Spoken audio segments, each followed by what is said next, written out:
Hey everyone, Dan at Bushcraft on a cold, rainy, and a little bit windy morning. So this is part 5 of our old school fanny pack survival kit video series. We did a loadout on the first one, we did shelter on the second, fire on the third, water on the fourth. I said I was going to come back and talk about my little cook kit, water bottle kit that is part of the fanny pack kit. So if you go back to the first video, the loadout, I said there's two options you can do. You need to add some kind of a stainless steel bottle to the kit. You can get just a plain bottle pouch and hang it right on the belt. Attach it to the belt, carry it around your waist. You can get something a little fancier like the ones with the pockets. This is the Helicon Tex kit bag. And what I chose to do, and I could attach this to the belt, but I prefer to have this piece separate over my shoulder. And it's just real easy to swing it around in front, pop my canteen out and get a drink. So this is part of my old school fanny pack survival kit. I have, as you saw in the water video, Pathfinder canteen, 39 ounces of water. Gives me a way to boil water. I have a plastic spork stuck down in here. I'll often throw some ramen noodles or something in the little side pocket so I can have a meal out here on the go. I got my canteen cup. This is the newer model. Before on my old one, I had just a couple of key rings that were attached with a piece of wire to the handle, so I could do the very same thing. But I really like this upgrade that the Pathfinder school did, where you can slide a stick in here. I'm gonna have to trim this one down a little bit, but you can slide a stick in here and use this to set it in and out of the fire. Other than that, in my side pockets, I have my Esbit stove, some extra tabs. There's a lighter stuck down back in here.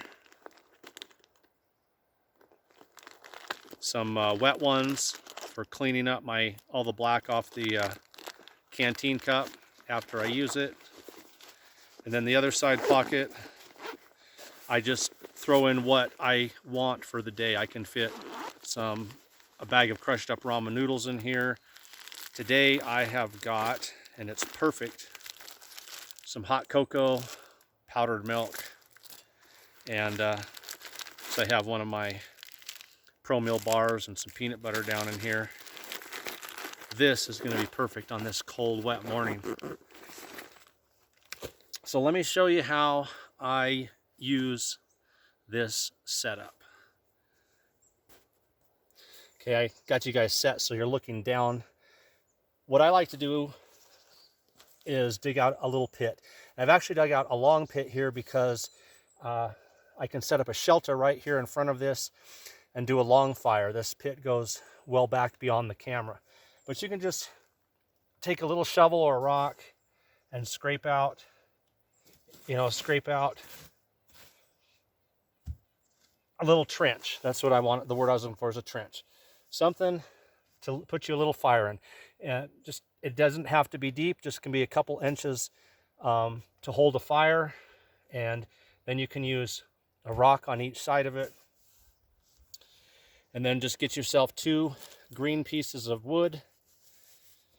These I've used once already, but they've been laying out here in the rain, so they are still soaked.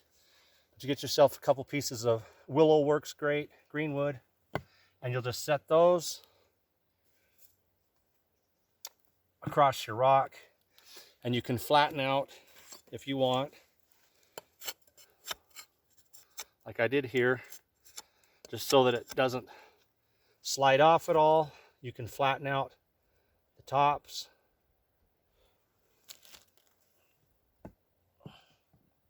And then my canteen cup will sit right here over the top of the fire.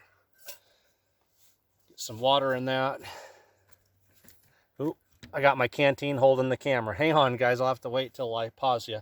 But I'll get some water in this, and then, so right now it'll tip. As soon as water's in there, it won't tip back.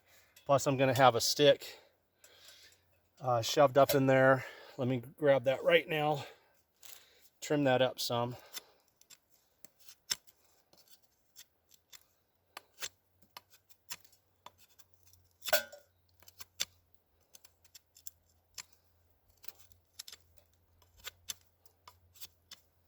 Okay, that looks like, flatten that out a little bit. Let's try that.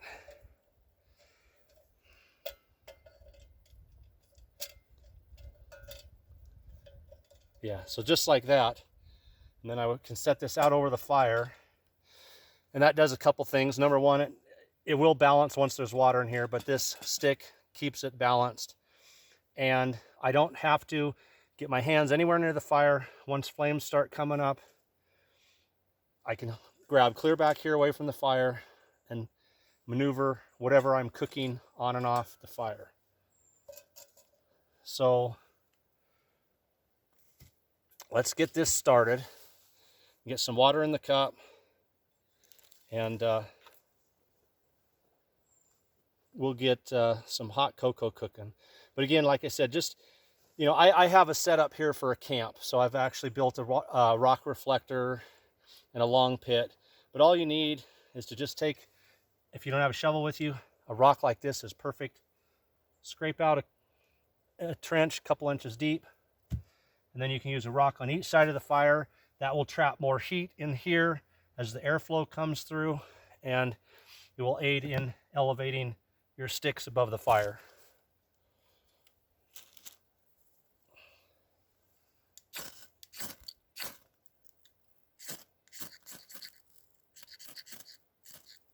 Okay, so we'll get that started. I have some pieces of fat wood to lay in here.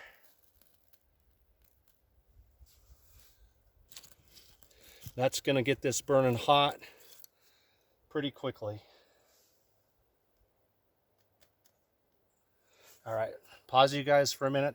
That's going to start taking off. I got a few more pieces of fat wood to lay in there. And then I just got a bunch of limbs. I don't need a big fire because I actually don't even need to bring my water to boiling. I just want to get it good and hot. Okay, well, that's starting to burn. We'll get some water in there.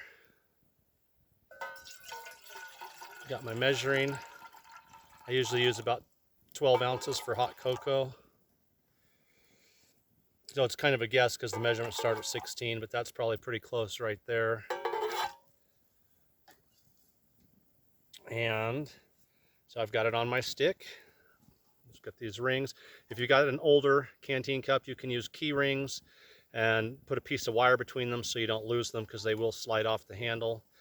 But I kind of like this new one that Pathfinder came out with, where they're permanently attached to the handle.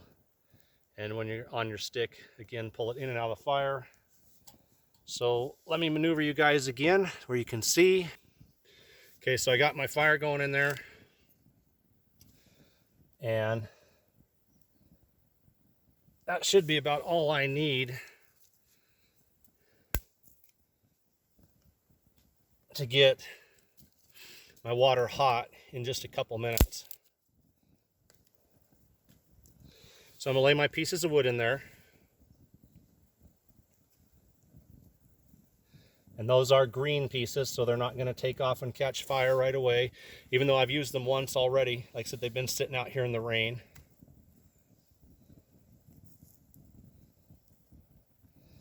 And I don't have to mess with adjusting my cup with my hand close to the fire. If I need to move those out a little bit,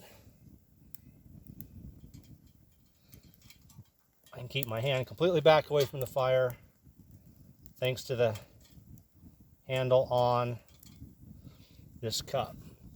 So there we go. I've got it sitting in the fire. Flames cup up and around. It should only take a couple minutes. And then I got my cocoa. What do I got today?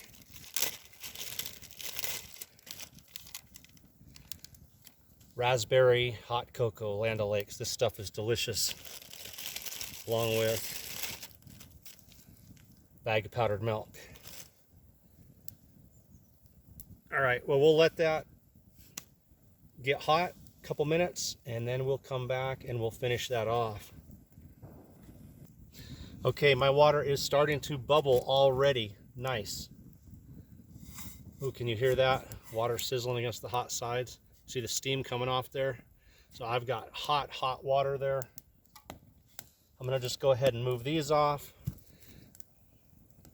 They are actually good to use again later. So if you get some nice green pieces like this, you can use them for multiple fires before they'll burn through. And I've got me a little warming fire to sit here and drink my cocoa next to. I'm not ready for my big long fire yet, but let's see if you guys can see right there. I'll put my powdered milk in.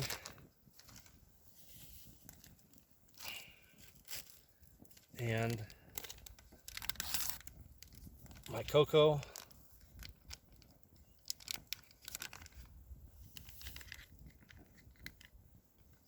And I got my stick to just maneuver this around wherever I want it. I don't have to try to grab that hot handle that was just near the flames.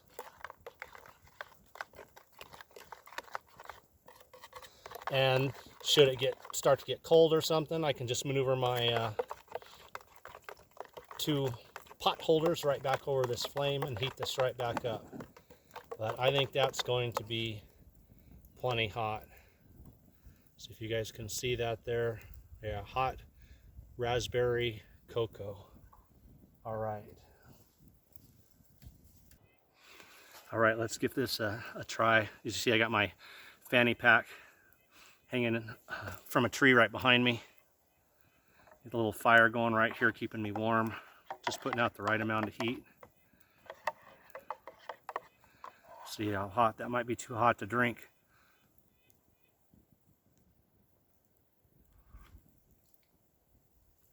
Not bad. Not bad at all. Checking the temperature of the lip. I don't want to just stick this right on my lips and get burned, but that's cooled down enough. I'll grab the handle here now.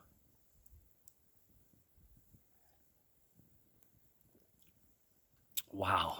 So maybe you're a coffee drinker. I've always been a hot cocoa guy, but so having your metal water bottle along with some kind of a drinking cup, the round one, canteen cup, whatever, just kind of rounds out this kit. So we've done, again, we've done the fire kit, we've made shelter, we've purified water. Now we're using the cooking kit.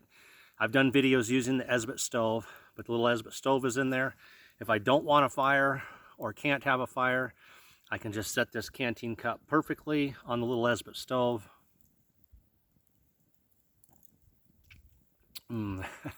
That is good. And cook on the little Esbit stove. And again, if I knew that I was going to be out longer, I might throw a package of ramen noodles or something in the kit bag, some little instant soups or something, and actually cook a lunch in here. But for this cold, rainy morning, hot cocoa just absolutely hits the spot. Dan at Ochiko Bushcraft, everyone. We've got one more part in this series.